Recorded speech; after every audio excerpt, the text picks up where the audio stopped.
Sige.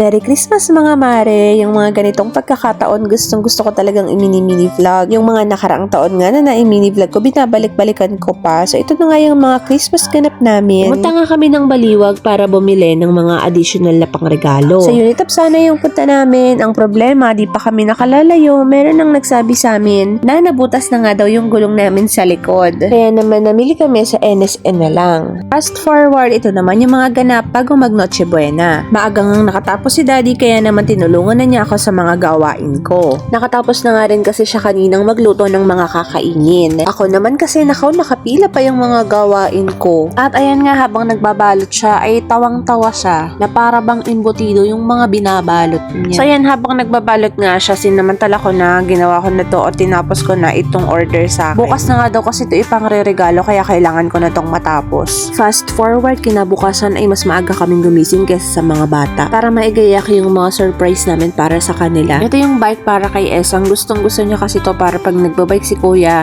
di na siya tatakbo. So, pareho na silang magbabike. Di na namin to binalo, tinakpan na lang namin para mas madaling makita. So, ayun nga si Daddy, tinry na niyang gisingin si Esang pero mission failed, may topak daw. So, sabi ko, ako na lang. Pilitin ko na lang si Esang na bumangon kasi nga, pagka mamaya paintayin pa namin siya. Malalita kami ng sobra, ibalak pa naman namin magsimba muna bago mamasko. Di sila talaga usually tanghali nagigising ngayon lang kasi nga late na rin sila natulog kagabi. So, una ko munang ginising si Kuya Jan pagkatapos binuhat ko na lang si Esang. Buti na lang si Johan ay tulog pa niyan. Kaya naman nakapag-video pa kami ng medyo maayos. Diyan nga pinrank pa namin si Kuya Jan, tinanong namin sa kanya okay lang ba si Esang lang yung may gift. And natuwa naman kami ni Daddy sa sagot niya. Ito lang. Yes. Kahit wala kang gift, happy ka? Yes po. Bakit ka happy? Meron ng bike si Esa po. Napakabait naman kuya. Dahil dyan.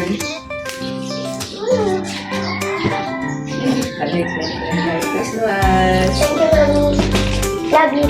After nga niya, nagbukas na sila ng iba pang regalo. Yung iba niya, nabukas na nila nung nakaraan, ay mini Esang lang pala kasi di siya makapag-intay. Ayan nga, tinulungan na siya ni Kuya. Tapos nung nakita niya yung regalo na makeup, nako, hindi na binitawan. So, pinagpalaman ko lang sila ng tinapay dyan. Tapos nag-asikaso na si Daddy sa puguan. Ako naman ay inasikaso ko na yung mga susuotin namin. Nagising na nga rin si Johan ng mga time na yan. Kaya naman, nagmamadali na rin ako. Kanina nga pala, bago sila magising, so maglit na ako ng pagplansya ng buhok. Pasko naman, hayaan niyo na. Eto nga si ate at kuya nung naigaya ko na. At yan nga yung mga request nilang pamasko. Si ate Esang ang gusto nga ay princess dress. Kuya Jacob naman ang gusto ay minimalist na white lang. Ang bilis nga ng panahon ngayon, alam na nila kung ano yung gusto nilang isuot. Ayan nga si Johan. Di ko muna siya binihisan, masyado kasi siyang pawisin. At isa pa nga, madali nga lang din siyang bihisan. Nauna na nga kaming lumibot sa likod, sumunod dito kay La Mama papunta dun sa harapan.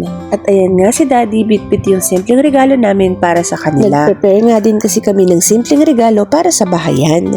Pagkatapos nga niyan ay umuwi na kami para kami naman ni Daddy ang makagayak. Mabilis ang gayak nga lang din yung ginawa namin para makahabol nga kami sa mas. Ayan nga at nabihisan ko na rin si Johan. Pagdating nga namin sa simbahan ay di kami nakapasok sa pinaka-entrance. Puno na nga daw kasi yung entrance kaya naman ang ginawa namin ay nag-deliver muna kami. At yun nga yung order na ginawa ko kagabi. Buti na lang nung pabalik kami, nakita namin yung daan dito sa gilid. Buti na lang naisip ni Daddy na magpakasakaling dumaan sa kabilang side.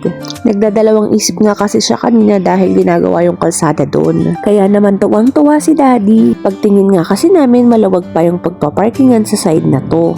Happy birthday, Papa Jesus! After nga niya, naidomiretso na kami sa bunga. Para mamasko, dito naman sa side ng asawa ko. Dito nga ang pinupuntahan namin yung mga kapatid ng biyanan kong babae. At ayan nga si Daddy nagdo-doorbell sa katapat na bahay. Diyan nga kasi nakatira yung kaibigan niya, babatiin lang daw niya. Pero mukhang wala nga daw tao kaya naman nag-decide kami na umuwi muna. Sa buwisan kami magla-lunch pero kailangan muna nga namin umuwi para makapagpakain ng pugo. Nakatulog na nga rin kasi si Johan kaya naman ihiniga ko na lang din muna siya para makapahinga. Fast forward, pagkatapos nga namin mag-lunch dito sa mga biyanan ko sa buwisan. Ayan yung mga bata at wala nang ginawa kundi magtatakbo. Ito namang si Johan ay gusto rin ay makisali. Kaya naman ang ginawa ko, nilagay ko siya sa stroller at nilakad-lakad na lang. Say hi. Hi! Nung bandang hapon na pauwi na kami, ay ayaw nang bitawan ni Esang yung laruan ng bata dito. Kaya naman nagmumuyot siya, inaantok na rin kasi yan. Nung bandang hapon naman ay naisipan nga namin na mag-videoke ni Daddy. Nandito nga din si Mama pero ayaw nga niyang kumanta. Napapakamot na nga ng ulo dyan si Ohan, hindi ko nga alam kung natutuwa o nagagalit na ba. Pagkatapos nga niyan ay nag-ayaan na sa kabila dahil doon nga maghahapunan. Ito nga ang magpipinsan nagkakatuwaan hanggang gabi kasi hawak-hawak ni Esang yung makeup niya. At ito naman yung mga oldies na nagre-red wine. Nagsitagay na nga sila, good for the heart naman kasi yan at di nakakalasing. Pag-uwi nga namin sa bahay, walang kapaguran sa Esang, nagbabike pa rin siya habang nagmamarathon kami. Kaya naman natuto na siya agad nung lagay na yon. Hanggang dito na lang muna, salamat sa panonood, Merry Christmas, God bless, bye!